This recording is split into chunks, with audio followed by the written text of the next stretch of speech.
Hey there, how you doing? Dave, Allred, the Real Barman here. Welcome to another episode of the Ask Dave Show, where owners, managers, and bartenders email me questions, and I do my best to answer them. Today's question comes from Harold Johansson out of Portland, Oregon, and Harold asked me all about martini pours. He says, Dave, I finally got the owner to go to smaller martini glasses because I felt like we were losing a lot of money, but I'm still unsure how much the bartender should be pouring.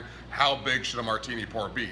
This is an awesome question. I wish more managers would ask me this question because they are losing a lot of money and it deserves a lot of attention. So thanks for the question, Harold. It's a good one. So let's talk about martini pours. In fact, I'm going to give you a little advice here as a patron. If you go out with your friends and you want a strong drink for your buck, order a martini.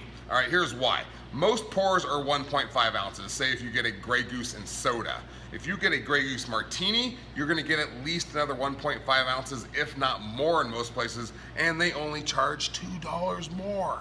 Yep, it's the truth. And these $2 upcharges are very common. So you're getting a double or more for only $2 extra. And I'll go into some bars where they have these gigantic martini glasses and the bartenders are filling them up, and the bars are just losing a ton of money. So now that we know the problem, let's talk about the solution. We're gonna get the shaker out, we're gonna get the martini glass out, we're gonna pour some vodka. I'm gonna show you how it should be done. So now let's go ahead and talk about how much should go in a martini. We'll shake up a martini here, we'll talk about technique, we'll talk about how far it should go up in the glass, I'll do my little demonstration, and we'll be all set to go. You know, shaking up martinis always reminds me of my good buddy Vinny Montana I used to work with. And whenever a girl would order a martini, he'd stick the shaker in his apron and then he'd pour a long stream and then he'd ask them, would you like that shaken or stirred? I know, it sounds kind of creepy. It all seemed to work for him. I don't think I'd get away with it though. Okay, enough goofing around, here we go. To answer your question, Harold, the correct pour for a martini should be 2.5 ounces, no more. We don't need to be pouring doubles. If you have a 6-ounce martini glass, you should be just fine. First thing we gotta do is we're gonna fill the shaker up with ice because nothing dilutes ice faster than liquor. And when you fill it up with ice and you pour the liquor in and it dilutes it and you shake it up really well and you strain it, there should be enough liquid in there to make the guest happy. So, step 1, fill the shaker with plenty of ice.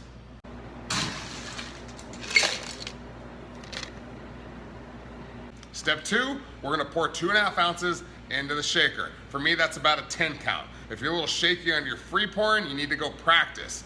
If you're not sure, I have a video on how to free pour liquor. Go find it and check it out. For today, since I'm wearing the t-shirt, we're gonna go ahead and use kettle 1.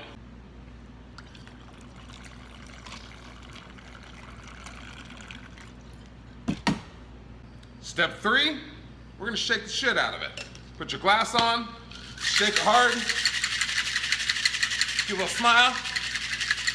No, don't do that. Looks horrible. Step 4, get the glass off. Step 5, we're gonna pour it into the glass.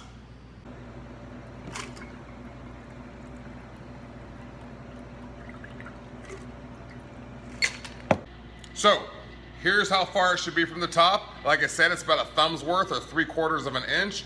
You do not want to fill it all the way to the top. I'm gonna show you why right now.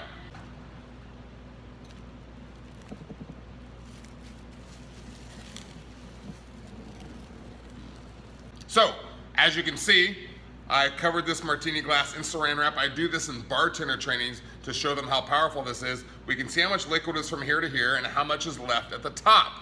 Because the top is so wide, when we turn it upside down, you see that approximately the same amount from here to here as there is from here to here, which means if your bartenders are filling it to the top, they're pouring double martinis.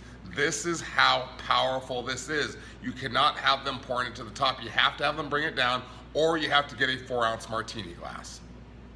And finally, before we serve the martini to the guests, we put our olive in or our onion. Sometimes they want to twist, but the displacement raises the liquid even higher, which makes the guests happy. Now you've diluted it, you've put the olive in. There should be plenty of liquid in there. If they complain it's not to the top, I usually bring out like 4 shot glasses and I pour all the liquid in there to show them how much they're getting, and that shuts them up really quick. So let's recap.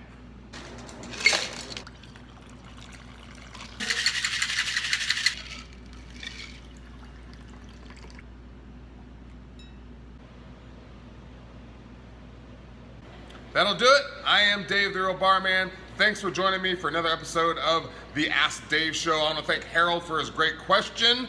If you have a question you want me to answer, email me at dave@therealbarman.com, and I will do my best to answer it. For now, I'm out.